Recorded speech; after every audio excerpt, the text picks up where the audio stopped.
Okay, did the audio test for the music. Okay, did the checking the audio on my voice. Sounds good on kick. Still have nothing. Okay, did the audio sounds good on Rumble. It sounds, let me see what it sounds like on X.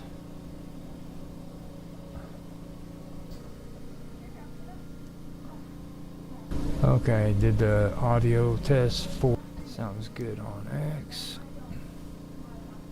And now sounds good. Let me okay, so it sounds good on YouTube as well. Today I started okay, so today I started sounds good up on Twitch too, which I was going to say today is I finally started doing Twitch again. Now this might cut off after the first 12-13 minutes, but then it'll cut back on and we'll get the full thing if it does like it's done in the last 2 streams I did.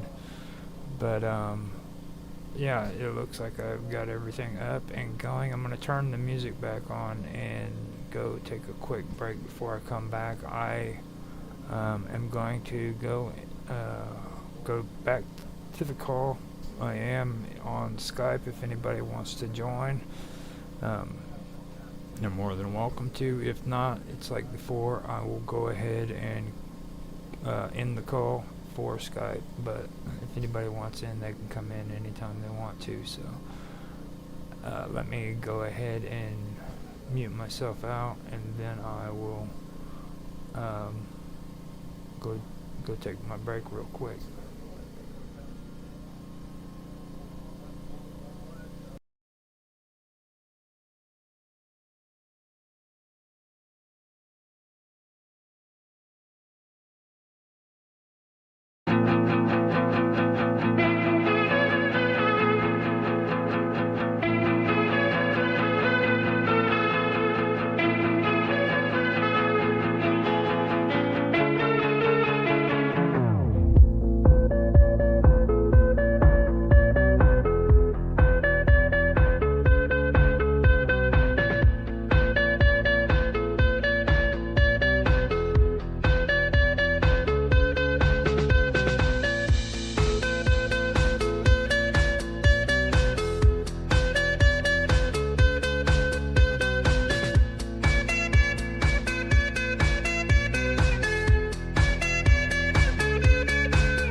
Okay, I am back.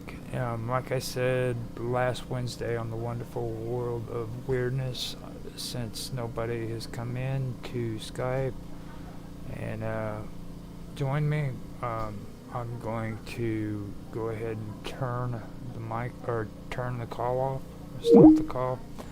Now, with that being said, since nobody is coming in to the Skype chat to have conversations about this, what I'm going to do is just go without the Skype stuff. So with that being said, I am going to start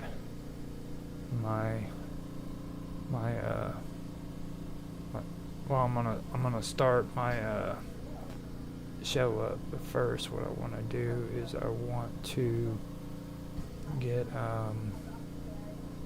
something up for a background when it comes to Twitch, and because I have it set up to where I've got some I've got it set up pretty cool, basically. So let me go ahead and put that on there, and we can get it started.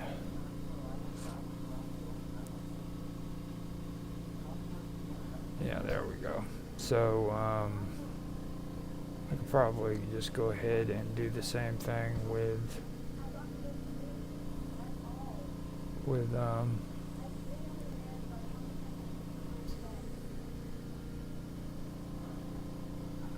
yeah, I can do that with all of them, actually. Just kind of put it on there and be done with it. So, with that being said, I've done all the sound checks, and I am ready to go. Today is going to be pretty good. My talking points are going to be on the Kappa, and first is going to be the Tana's Kappa pool. Then we'll get into some folklore, some Japanese folklore, and talk about that and a couple of other things. So it's going to be pretty interesting. I am going to go ahead and do my countdown here in a second and get the show going. So I just wanted to let you guys know a little bit about what I'm going to be talking about.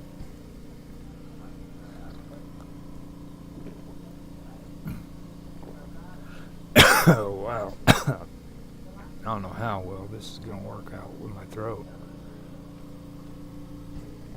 It's starting to act a little scratchy. Okay, so let me go ahead and do my countdown. I'll hit record. We are streaming on Kick, Rumble, X, YouTube, and Twitch. So 3, 2, 1, now.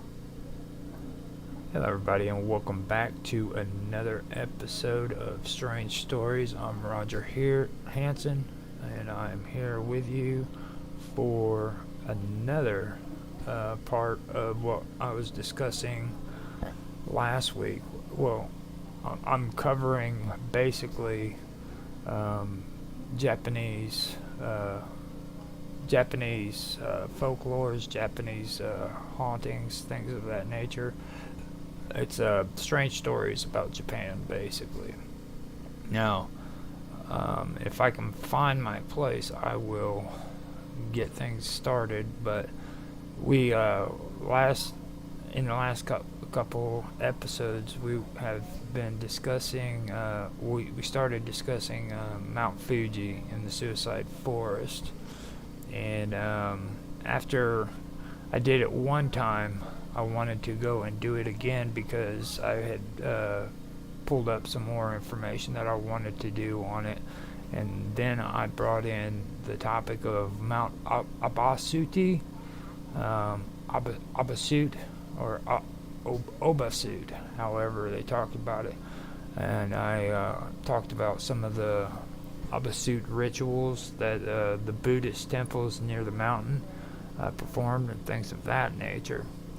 I also got into some other spiritual aspects, which is a part of that whole situation. Now, that had to do with the Kami, then the Oban festivals. I covered that, and I went through the Abasut and the Muinbotoki, I believe is how it was pronounced. So today, I wanted to go further because after doing that, I wanted to go into Tanos and the Kappa, and the Tanos Kappa pool. Now, besides that, I also wanted to, I was talking about this last week, and I decided that I'm going to, because at first I was like, I don't want to bring a lot of the scary stories and stuff like that are fictional into this topic. But then I said it even last week. I said, hold on, man, this is strange stories. This isn't strange history or the 10 scariest places in Japan. This is strange stories. So why not incorporate that stuff into it? So I've decided to put at least some of it back onto the stream. That way we can have a pretty interesting topic, and it'll make it even better, because there's a lot of stuff that's influenced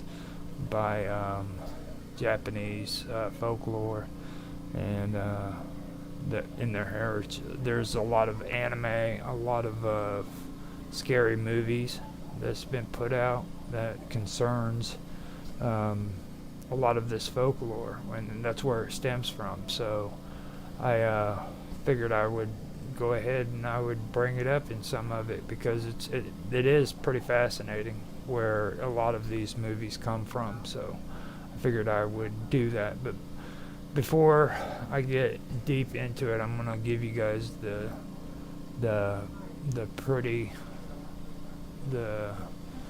clean, the anime version of what the Kappa monster is. And that, by doing that, what I'm going to do is I'm going to just read some information concerning the Tanos Kappa pool, which is in Japan. It's in the Owati prefecture. Now, this is after the time where the Buddhists finally came down into Japan, or came over to Japan, however you'd say it.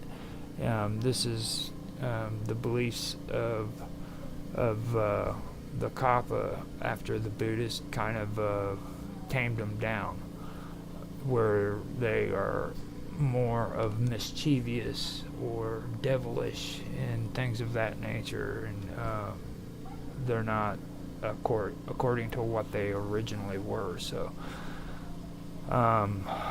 let me go ahead and I can go through some of the stuff that I already pulled up together now. Now, the city of Tano is what I was talking about.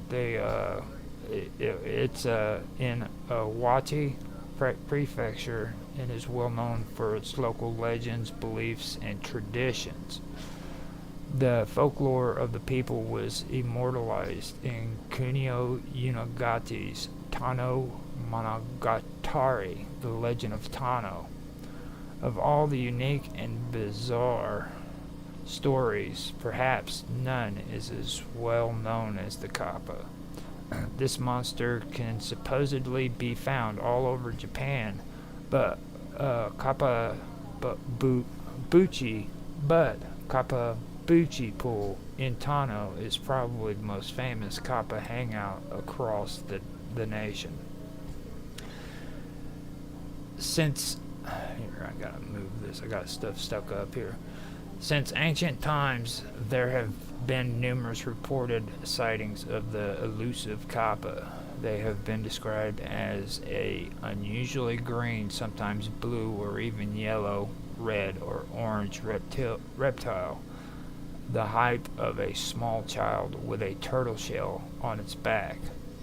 Kappa live near waterways as they need water to survive, and not just for drinking. A distinctive trait of kappa is a depression on the top of its head, forming a bowl to carry water. Should the water be removed for any reason, the kappa is zapped and its energy and may even die. Kappa, like most monster legends, were created to scare children for the purpose of keeping them away from dangerous places or performing an undesired behavior. In this case, don't go swimming in the rivers without mommy or daddy.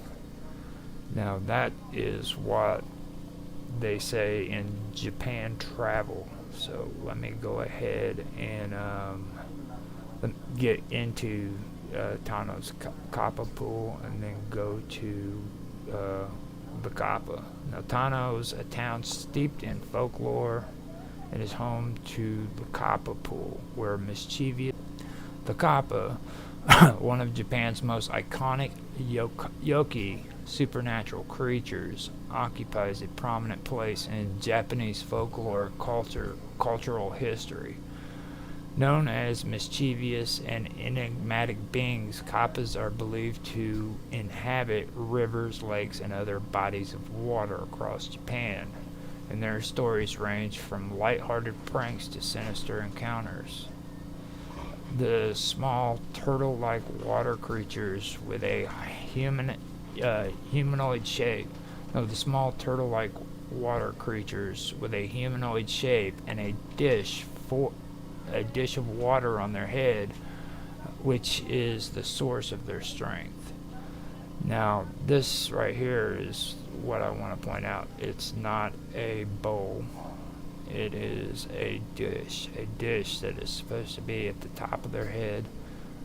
In what I had just read to you, it mentioned the fact that that's what this is. This is supposed to be a dish on their head, so just be aware that that's not what it is supposed to be. It's supposed to be a dish, and there's a reason for that, because in a lot of this it has to do with dishes and not cups or bowls.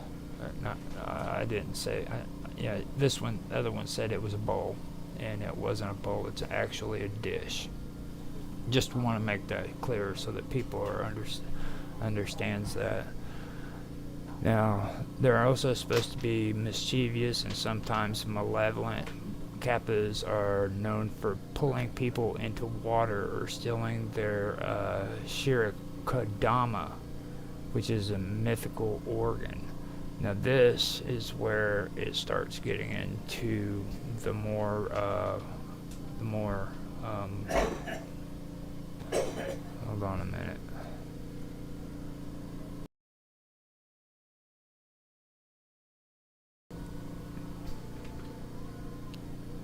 Okay, now this is where it starts getting into the more sinister part of the whole myth. This goes back to the belief in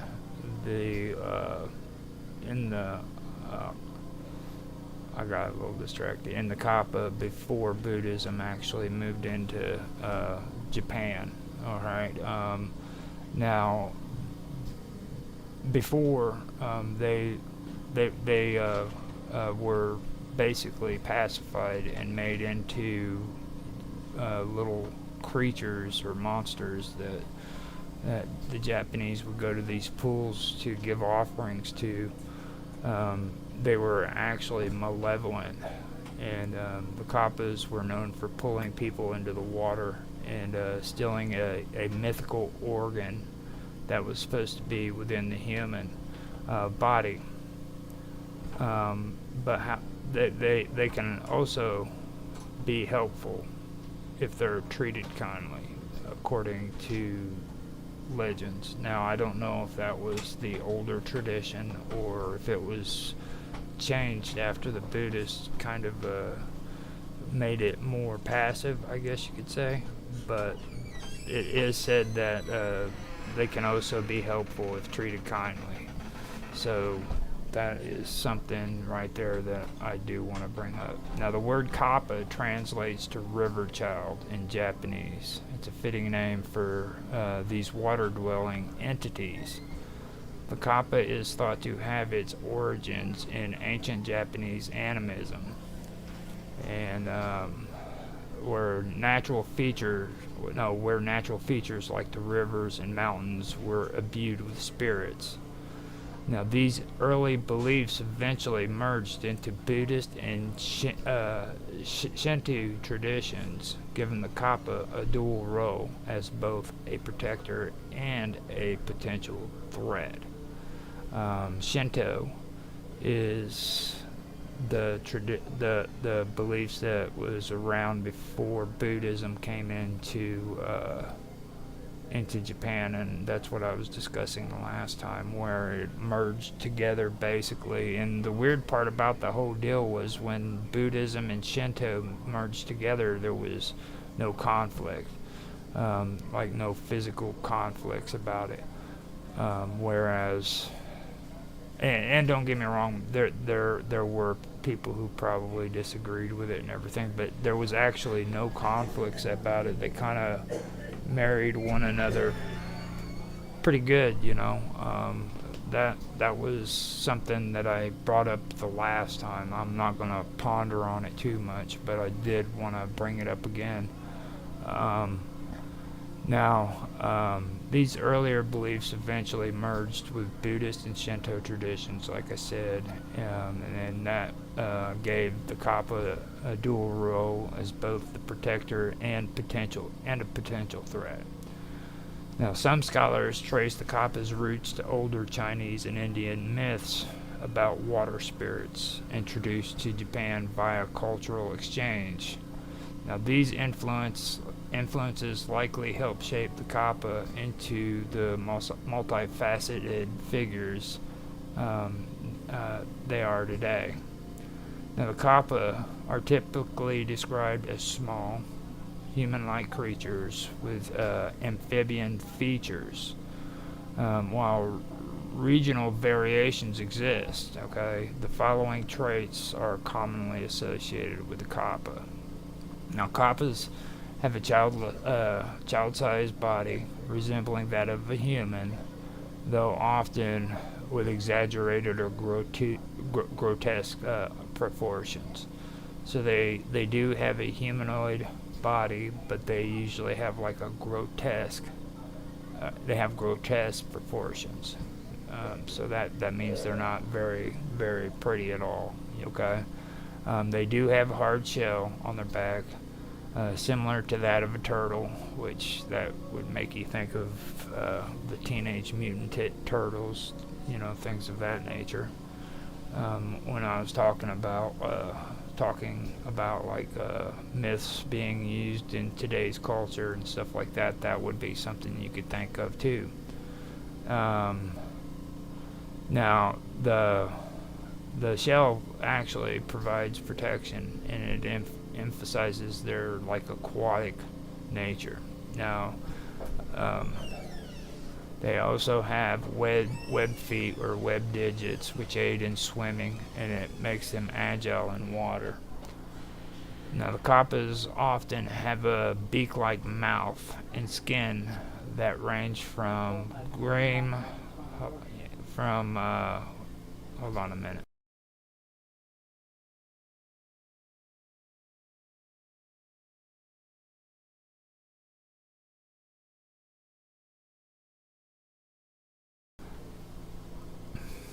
Okay, so the kappas also have a beak-like mouth and skin that ranges from green to yellow or blue, which resembles reptiles or amphibians.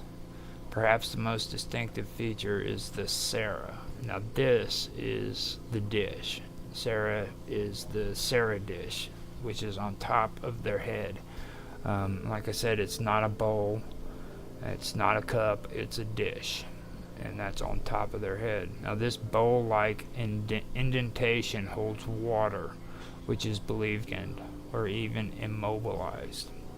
Now I did make a note of this, and this is something that refers to the dish, okay, and things of that nature. This also goes into a lot of folklore that eventually became stories that was incorporated into the Japanese literature and then plays and stuff of that nature. Now, there is an intriguing network of correlations between the various elements of things like the Sarah Heavy, Sarah the indentation on the Kappa's head, which we were just discussing, and then there's the Sarah Yashiki, okay, and there's also share overlapping themes and symbols rooted in Japanese folklore, mythology, and cultural traditions. Now, while these elements are not directly connected in a single unified narrative, they share symbolic links that revolve around the concept of Sarah, which translates to plate or dish. Okay? And its metaphorical association with fate. Now, that's the thing that it has involved in it too. It's got a metaphorical association with fate, water, and the supernatural. Now, Sarah Heavy, or dish snake, is a type of yukai, which we were discussing before. Okay, and this is a supernatural entity in Japanese folklore. It is described as a snake that carries a small dish on its head. Now, this dish is believed to hold a magical liquid, often associated with poison or elixirs, which grants mystical powers or can be deadly if spilled. Okay, after that, the imagery of the dish on the snake's head parallels the Kappa's head indentation, the Sarah. Okay, creating a symbolic connection between the two creatures as being tied to water, mysticism, and potential danger. Now, the dish also represents the idea of balance and offerings, tying into themes of respect for nature and the spirits. Now, the Kappa is a famous water-dwelling yokai, just like the what was it? Yeah. Now, hold on, I'm having an issue right here.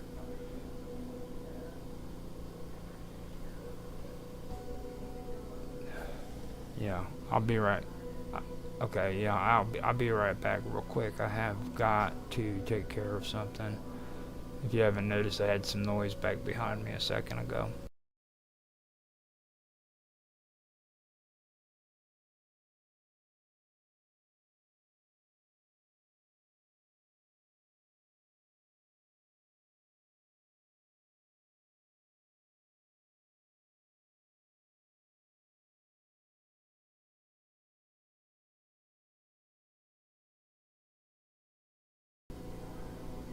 Okay, I'm back. Okay, so let me see. The imagery of the dish on the snake's head parallels the Kappa's head indentation, the Sarah.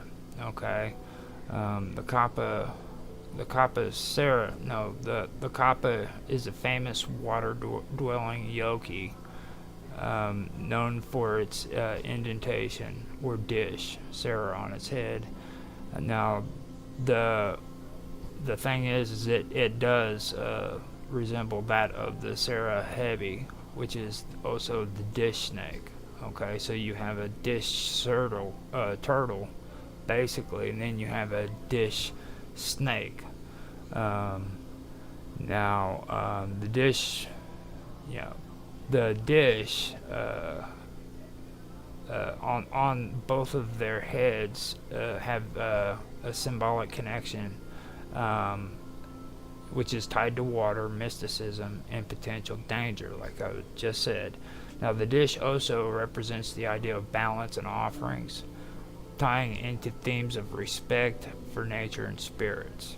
The kappa is a famous water-dwelling yokai, just like the Sarahebi, known for the indentation or dish on its head, the Sara. Now, this dish holds water, which is said to be the source of the kappa's life force. Now, if the water is spilled, the kappa becomes weakened or even dies. Now, the kappa's Sara connects to the themes of life, death, and reverence for water as a life-giving force. This concept mirrors Habi's mystical liquid and the Sara of Sarashiki as symbols of faith and spiritual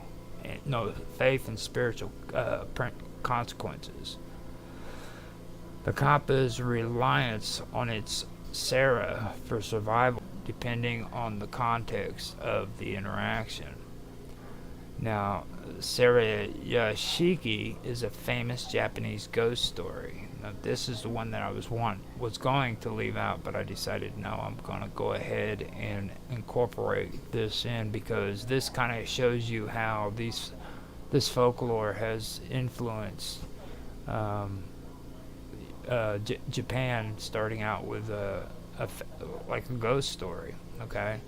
Now, it I believe eventually became a play, and even has been incorporated into some movies. Like, there's one that's really going to stick out to you when I read this, but let me move this mic. But let me go ahead and start this up. Now, Sarayashiki is a famous Japanese ghost story about a maid named Okiku, who was wrongly accused of breaking a set of precious plates, which are Sarah's, and is thrown into a well as punishment. Her spirit returns, haunting the well and counting the plates endlessly, symbolizing unresolved injustice and unfulfilled duty. The story's focus on plates, which are Sarah's, connects to the broader symbolic theme of balance, accountability, and the spiritual weight of broken promises or oaths. The well, as a liminal space between life and death, mirrors the kappa's aquatic realm, where water serves as a gateway to the supernatural. Okiku's ghostly presence around the well aligns with the idea of spirits tied to specific objects or places of significance. The urban myth of acrobatic Sarah is a more modern phenomenon, often tied to eerie tales of ghostly sightings or unexpected phenomena. In some variations, it refers to a mysterious figure or spirit performing acrobatics with dishes or plates. This myth can be interpreted as a playful, surreal twist on the traditional symbolism of Sarah. It transforms the serious undertones of balance and spiritual reckoning into something uncanny and otherworldly, reflecting modern fears and fascination with the inexplicable. Water is a recurring theme in these stories, from the kappa's reverent habitat to the well in Sarayashiki, and the mystic liquid in the Hebi's dish. And forgive me for tearing these words up. I'm trying my best. So I'm bad at saying these words.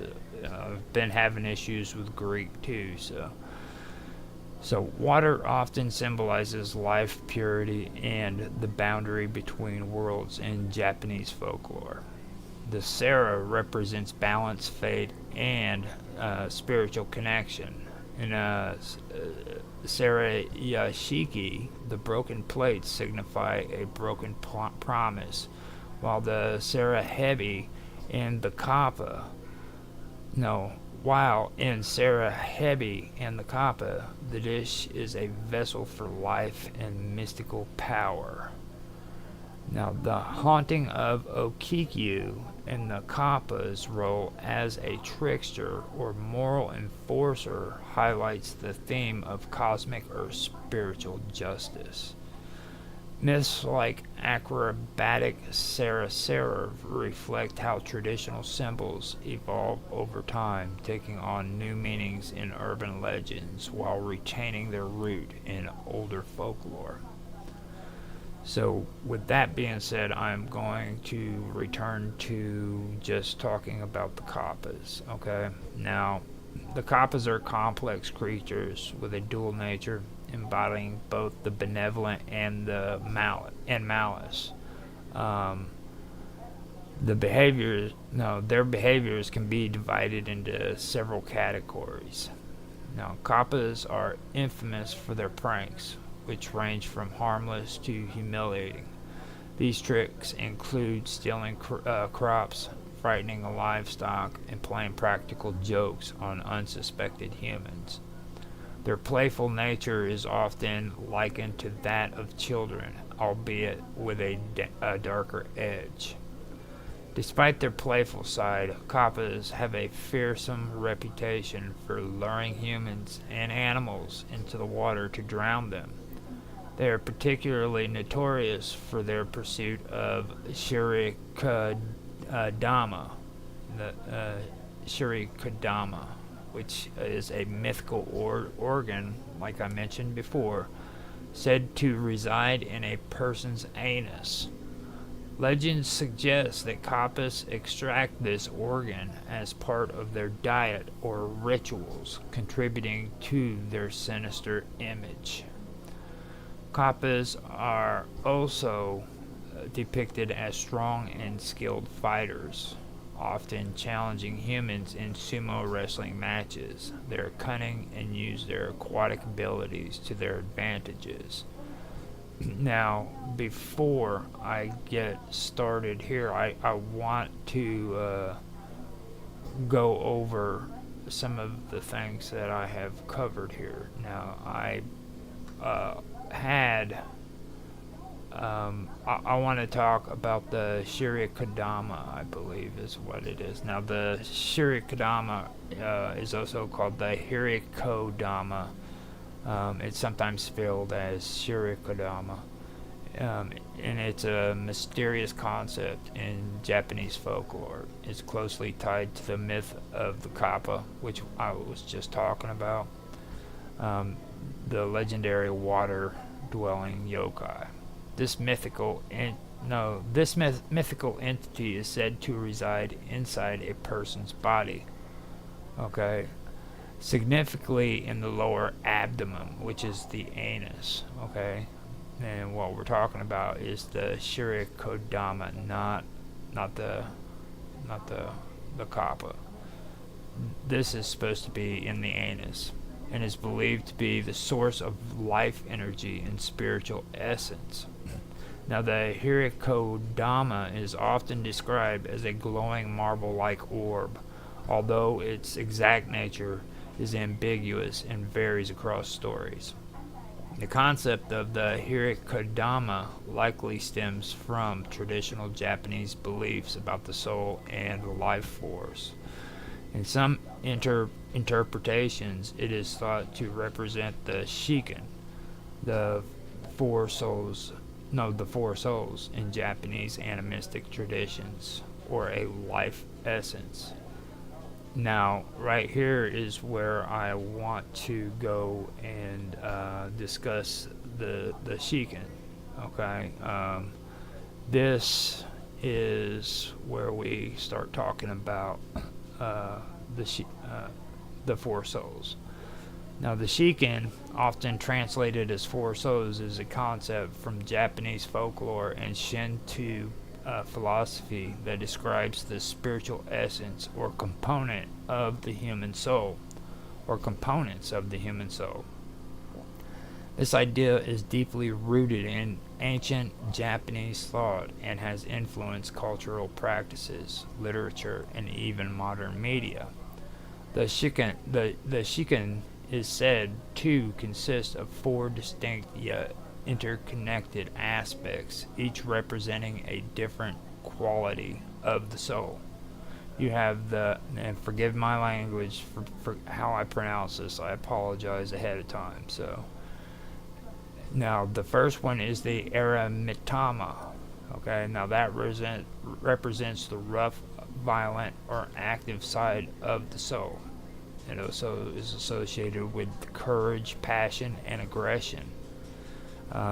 It's often invoked during moments of crisis, conflict, or when great energy is needed. In Shinto religions, Aramitama is calmed or harmonized through purification rites to maintain balance. Now, after that, we go to the Nigamitama. That represents the gentle, harmonious, or peaceful side of the soul, associated with kindness, love, and compassion. Nigamitama is often emphasized in times of celebration, peace, or nurturing relationships. Rituals to honor this aspect includes offerings to kami, which are deities, for prosperity and well-being. Now we come to the Sakimitama. This represents the soul's capacity for happiness, fortune, and blessings. It's often linked to the prosperity of individuals, families, or communities. It's invoked in rituals and prayers for good fortune, success, and abundance. Now we come to Kushamitama. Kushamitama. This represents the mysterious, miraculous, or spiritual side of the soul. It's associated with intuition, creativity, and divine inspiration. It plays a role in spiritual enlightenment and mystical experiences, often seen as the connection between humans and the divine. The concept of the Shikin originates from Shinto, Japan's indigenous spiritual tradition, and is influenced by animistic beliefs that view all things humans, animals, and even inanimate objects as possessing a spiritual essence. The Shikin framework reflects the idea that the soul is dynamic and multifaceted. With each aspect playing a role in maintaining balance within the individual and the community. The idea of the Shikin has also been influenced by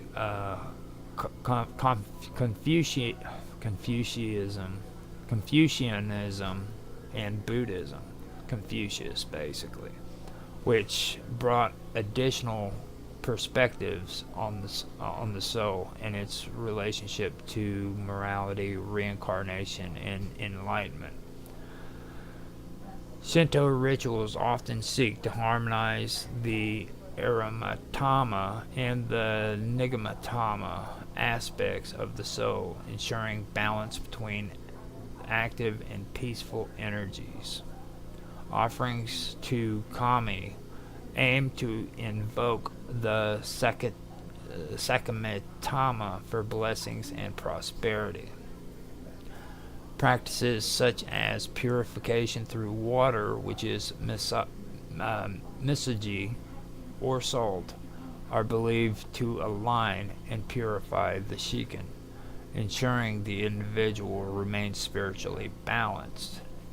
Many Japanese festivals, which are Matsuri, involve rituals to honor the different aspects of the Shiken, particularly the Sakamitama and Kushimitama, for communal well-being and connection to the divine.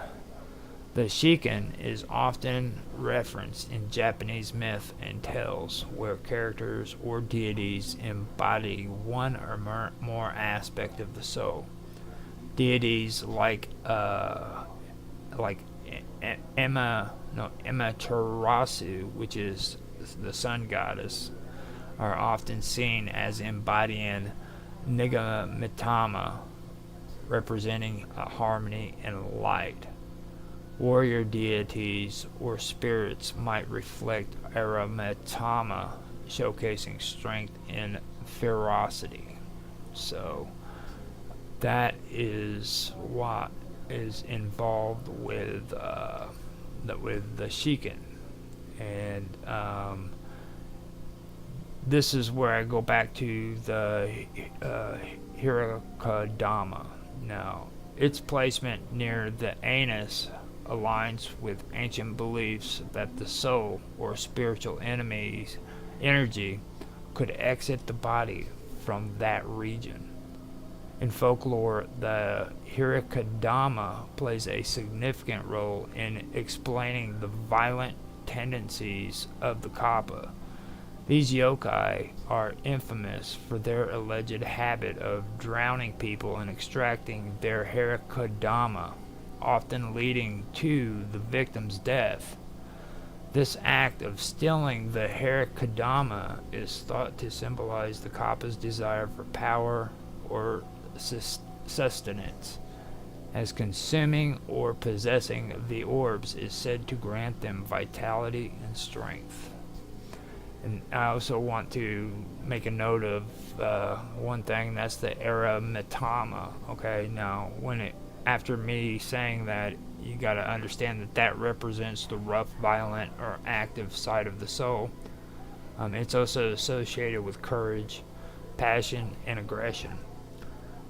It's often invoked during moments of crisis, conflict, or when great energy is needed. And when you take a look at that and then you compare it to what was just said about these creatures stealing the Hirakadama out of the anus, it kind of makes you think of that, or at least it makes me think of that. So now the Kappa drowns its victim often by pulling them into a body of water. Once the person is subdued, the Kappa uses its sharp claws to reach into the victim's anus and extract the Hirakadama. After removing the orb, the Kappa consumes it or stores it as a trophy. This process not only causes death, but also leaves the body of the victim in a mutilated state, further contributing to the Kappa's fearsome reputation. Now, I want to also bring this up. This is another note I made about the Kushimitama. Okay, and that represents the mysterious, the miraculous, or spiritual side of the soul.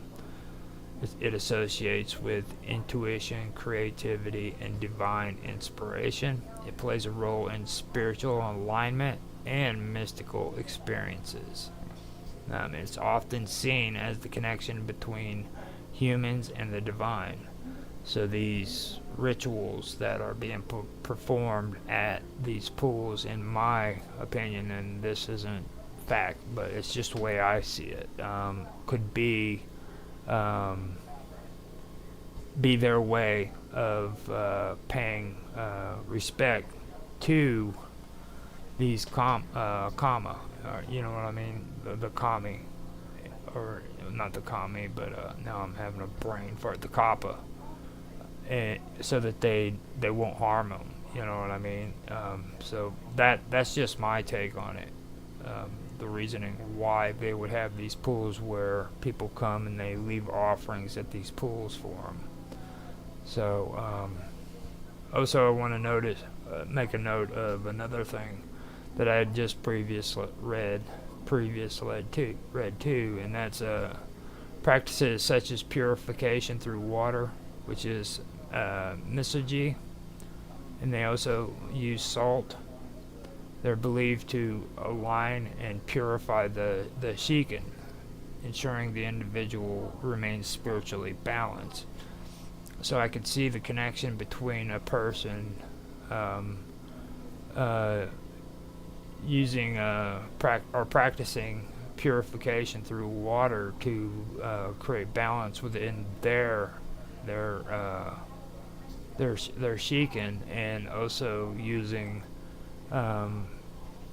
these same practices to calm these kappa. So I mean, that's kind of the two things that stick out to me on that one. So those are some of the things I wanted to. That's one thing, or a couple of things I wanted to mention.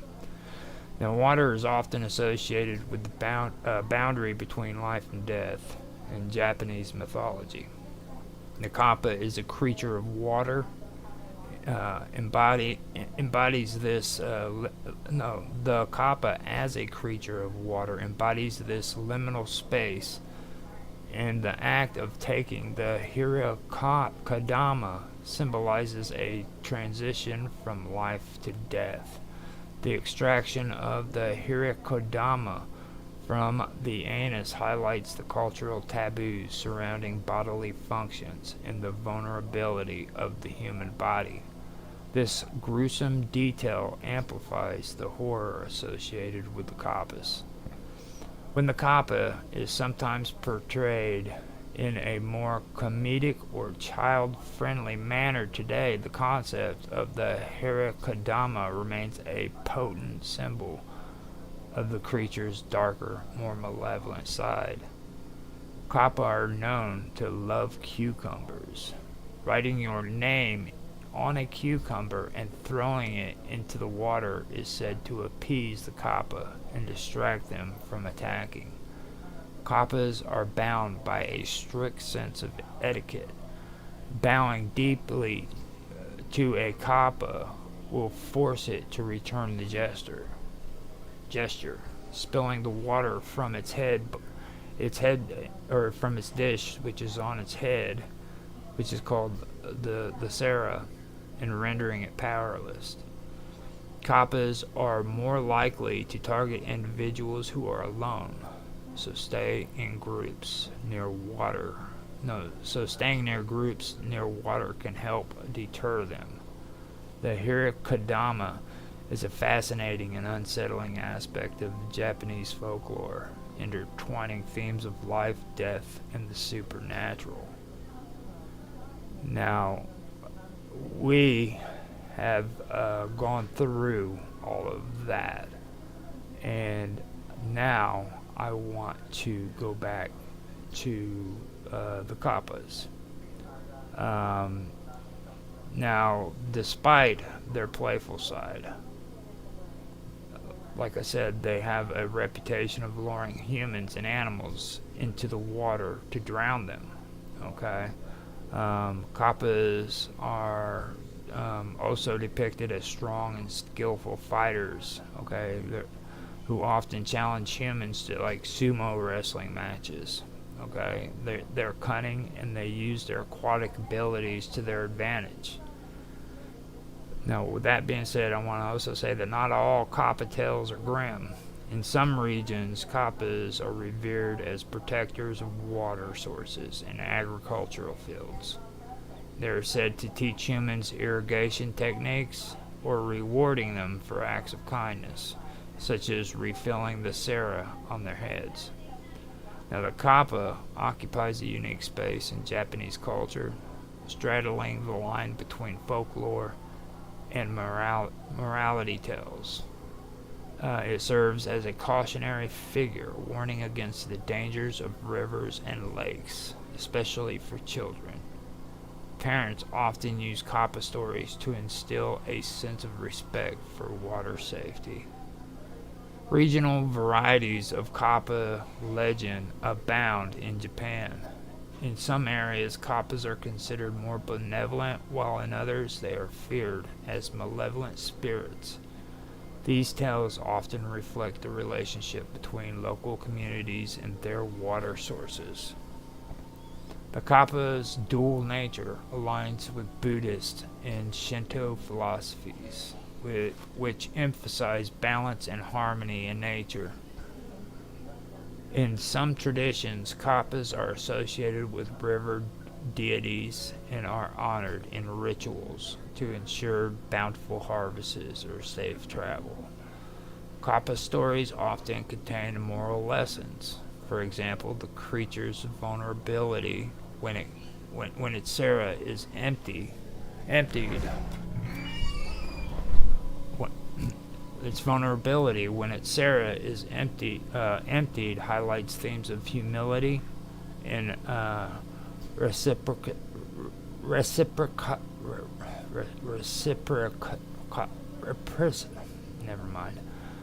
and reciprocity. Humility and reciprocity. Tales of humans outsmarting Kappas by exploiting their rigid sense of honor underscore the value of wit and resourcefulness. The Kappa remains a beloved figure of contemporary festivals and themed attractions. The Kappa is often used as a mascot for local products or tourism campaigns. Kappas feature prominently in Japanese cinema and television, often as characters of supernatural or comedic stories. Their portrayal varies widely, reflecting the creature's multifaceted nature. Some researchers suggest that Kappa legends may have been inspired by real-world phenomena. Animals like otters, turtles, or Japanese giant salamanders could have been mistaken for Kappas in dim light of turbulent waters in pre-modern Japan. Stories of Kappa could reflect historical fears or taboos, such as the dangers of traveling alone or the sanctity of water sources. The Kappa shares similarities with other water spirits in global folklore, such as the Nixie or of Germanic myths, or the Kelpie of the Scottish legends. These parallels suggest a universal human fascination with mysterious and often dangerous nature of water. Now, I mentioned this in my last episode too. I believe that it goes even deeper than that. People don't just sit around saying we need to make cautionary tales to stop people from accidentally drowning themselves. I'm just using that in a real world experience. Usually something occurs which causes people to create these kinds of stories, like there must have been situations where children were drowning because they went swimming too far out, or just went into the water when they shouldn't have and they drowned from it, and that, in my opinion, would be first before these stories would have came along. This goes with like the mountains that I was talking about in the last episode, where things had to have happened previously before these legends and myths came about. The one about elderly being abandoned on a mountain didn't just happen so that the Japanese could say, we need to come up with something so that people don't abandon their elderly on mountaintops. the occurrence must have happened, and people took note of it and said, "Look, this has to stop." So they came up with these folklores and these myths and stuff, and even now they go to that mountain and they give offerings, because I personally feel that like with the dishes, can you imagine back in the day how a woman would have felt when it came to breaking a dish? It would have been horrifying for her. So Japanese women would have made it an important thing not to break dishes, and things of that nature. I feel that Japan has like a deep-rooted guilt for a lot of the things that they had as traditions, which has been deeply rooted into them. You know what I mean? Like they have this in their mindset and everything, because people don't really think about it like that until they start doing the research on this stuff. It is true. There are a lot of influences that have taken place. Like you guys remember the movie of The Well, right? Where the female demonic presence crawls up out of the well with wet hair over the face and crawls towards the television screen. That's what comes to mind when I hear that story. Did it happen? I don't know, but I can tell you that something happened in order for that to become what it was, and it's pretty interesting when you take a look at it and you look at the belief systems that the Japanese have, and how deeply rooted this stuff is in their heads. But I feel that maybe there is this deep psychological sense of guilt that they have that is causing people to go to Mount Fuji and to the suicide forest to kill themselves. These religious Buddhists are still doing ceremonies and giving offerings to these spirits at this mountain, at another mountain, to settle the souls of these elderly spirits who were abandoned on the mountain to die of starvation or attacks from the wild animals there.